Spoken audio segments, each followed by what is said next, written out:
a strength hero as opposed to agility, but with Chemical Rage does a pretty considerable amount of damage. But the real reason you get him is Acid Bomb, to drop the armor of the units you're attacking. And I mentioned before, the human's goal is 0-3 Griffins, or 3-3 Griffins, so we can get that, or even 3-3 Dragonhawks. Because pretty much with 3 armor and a Scroll of Protection, if they can time their fight such that, you know, they're fighting you when they want to fight you in their position, and they have the armor scroll on them, then you're really not going to have too many options to be able to beat that strategy. So having Acid Bomb and reducing that armor takes away a lot of that advantage. It was really intelligent of Blizzard to add this hero. I don't know if it was just coincidental or not, but it makes all of those strategies, the APM strategy, of 0-3 Worms, and this strategy, it makes them all that much easier. So you see he's using Chemical Rage liberally, it doesn't cost too much mana, and it's a significantly better mode for the Alchemist than normal. He's also creeping very hard. Again, any fast expansion strategy, I guarantee, even if it's human, they sacrifice map control, and it's up for you to keep that map control. It's not too hard, but you know, don't make any huge mistakes, don't lose your hero, and you have map control. And what does map control give you? It gives you another free expansion. Sure, they're going to harass it, but still, you can counter expo easily. And it also gives you the time to creep up. And you'll see 4, 2, 1, soon to be 2, verse 3, verse 3. You know, so it's pretty clear the Orc has the hero advantage. So how does the human win? The human wins purely by out-arming him. And on a larger map, say like on a Lost Temple map, the human can actually make up the creeping. There are so many creeps on the map, it's pretty much impossible for the Blade Master, for the Orc army, to take all the creeps and deny all the creeps. Which is why, by the way, that Griffins have been used for so long on Lost Temple, and only recently starting to be used on other maps. But anyways, so again, more creeping. He's got tier 3. I would have had an earlier Lumber Mill personally, because I really prefer having fortified burrows, because any burrow runs they do can really, really hurt you if you don't get bats out fast enough. But regardless, an important distinction, he's gone for 3 bestiaries. Also very, very important. You know they're massing air. Wyvern alone, unless you have, you know, a greater number of them with Poison Spear and Bloodlust, probably aren't going to counter D-Hawks and Griffins at 3 armor. So you need mass bats, and the only way to really effectively pump mass bats is with 3 bestiaries. So that's very important. If you're the human player, a little trick, which you don't see too often at this level of play, get the Voodoo Lounge. You'll notice Gardalex's Voodoo Lounge is really exposed. Instead of going for burrows, particularly once they get the fortified armor upgrade, get the Voodoo Lounge, and they can't make bats until the Voodoo Lounge is back up. And you can pretty much, I mean, the longer you delay that, the better, obviously.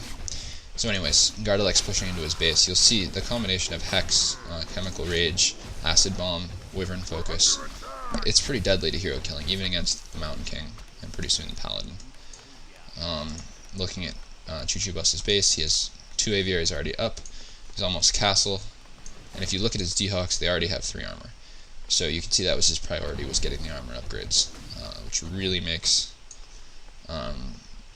it really helps him survive against Unstable Concoction and Windrider Focus Fire, really key. So again, creeping. That's what the Orc has right now. Every time you can keep him in his base next to his towers, that's when you should be power creeping. Feel free to do it, feel safe doing it, and recognize that the higher level your heroes are, the more your advantage becomes. A 5/5 Blade Master Shadowhunter combo does a lot better when you have Healing Wave level 3 versus, you know, Dragonhawks. So the same army, but with carelessly losing burns here. The same army, but with better hero levels, can actually get you the win. You know, if you're 3/3 instead of 5/5, and it doesn't really matter what your army is often. The hero levels might carry you and make up for the difference in the army advantage that the human might have temporarily.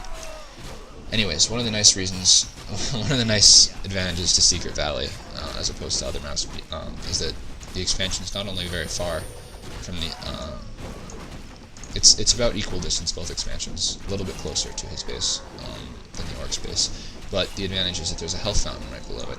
So any harassing you do on the Orc expansion, you can pretty much cancel out the damage you take from the towers by sending your grunts to the healing fountain, particularly after you've crept it out, but at nighttime it works the same.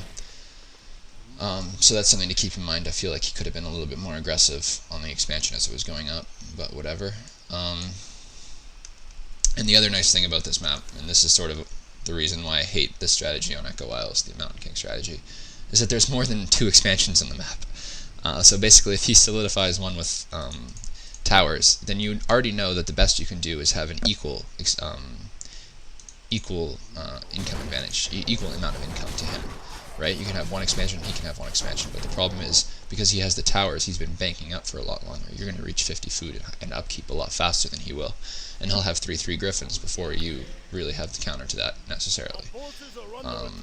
So we'll talk about that when we get to the Echo Isle game, but there's different ways to play Echo Isles, and if you can't be as aggressive as you'd like to be on his expansion, let's say like you choose to go walkers, which you won't see in any of these games just yet, I don't think.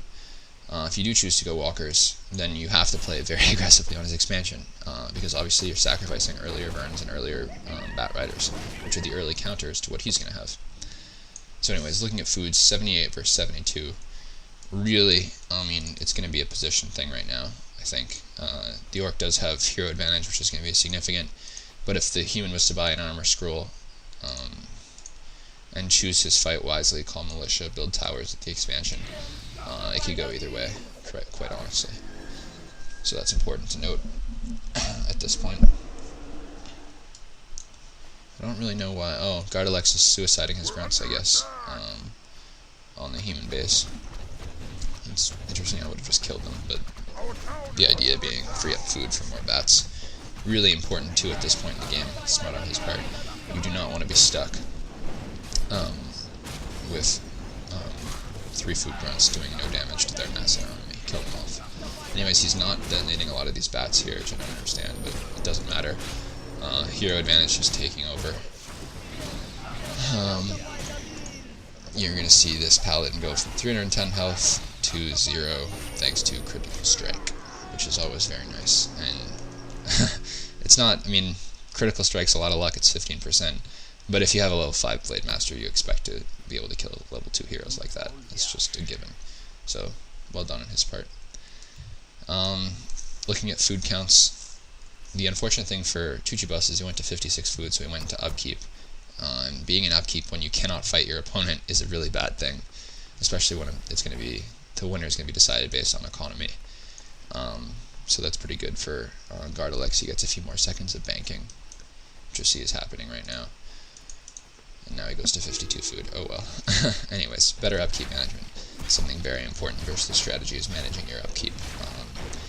If you gain an early game advantage, you can afford to bank for longer, which will negate some of his expo advantage, which is very important, obviously. One of the nice things about having an all-bat army, and I'm pretty sure he didn't ever do this, but that's okay, he doesn't really have the wood for it, which is because he never built a watermill, which I still don't understand. But one of the nice things about having an all-bat army is you can get liquid fire at tier 3, and at that point, if you do get an advantage like Gardilex just got, you can actually take out the expansion because you can stop their towers from attacking with liquid fire, which is very nice. But anyways, I digress. So at this point, because this is pretty demonstrative of the strength of the human base once they have this many towers up, the Orc can't fight him in his base, or shouldn't at least. He might be able to, but he shouldn't. It's a big risk on his part. Here, he lures him out of his base, that's fine. Do as much damage as you can, go for it. And you'll see, after all the bats are detonated, there are still griffins living, but the hero advantage takes over, so that's good. But whenever you have this advantage where you don't feel like you can fight in his base, the solution is to counter expo again, and just increase your economic advantage and slowly squeeze him dry. So you'll see that's pretty much exactly what Gardilex does at this point. By the way, that was a good fight on his part as well, tricking, I guess, the Orc, luring the human out of his base, away from the guard towers, and detonating all his bats, weakening the Mountain King. The thing about using staff to heal, it takes a pretty long time to heal the 1000 HP Mountain King. If I was him, I'd Holy Light him pretty soon, so I can actually get some mobility. Oh, he doesn't have mana.